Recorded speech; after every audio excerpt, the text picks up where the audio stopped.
আপনারা না দেখলে বিশ্বাস করতে পারবেন না, গাজর দিয়ে এত সহজে নরম তুলতুলে লোভনীয় স্বাদের কেক বানানো যায়। ডিম ছাড়া গ্যাসের চুলায় যে কোনো পাত্রে এই কেকটা বানিয়ে নিতে পারবেন। প্রথমে একটা গাজর গ্রেটারের সাহায্যে গ্রেট করে নিয়েছি।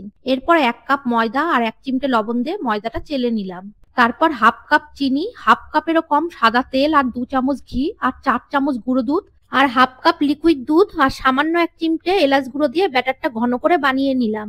এরপর গাজরটা দিয়ে 1 চামচ বেকিং পাউডার, হাফ চামচ বেকিং সোডা আর 1 চামচ ভিনিগার দিয়ে মিশিয়ে নিয়ে কেক টিনে ঢেলে দিলাম। ভিনিগার দিলে কেকটা খুব সুন্দর ফুলবে। কেক টিনের ভেতরে আগে থাকতে সাদা পেপারে তেল ব্রাশ করে দিয়েছিলাম। এরপর গরম বালির ওপরে কেকের পাত্রটা বসিয়ে ঢাকনি চাপা দিয়ে লো আঁচে 30 মিনিট বেক করে নিলাম।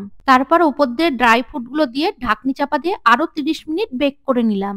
ড্রাই ফ্রুট গুলো সাথে সাথে দিয়েই ঢাকনি চাপা দিয়ে দিতে হবে। তোমরা স্টিলের বাটিতে কিংবা সিলভারের বাটিতে কেকটা বানাতে পারো।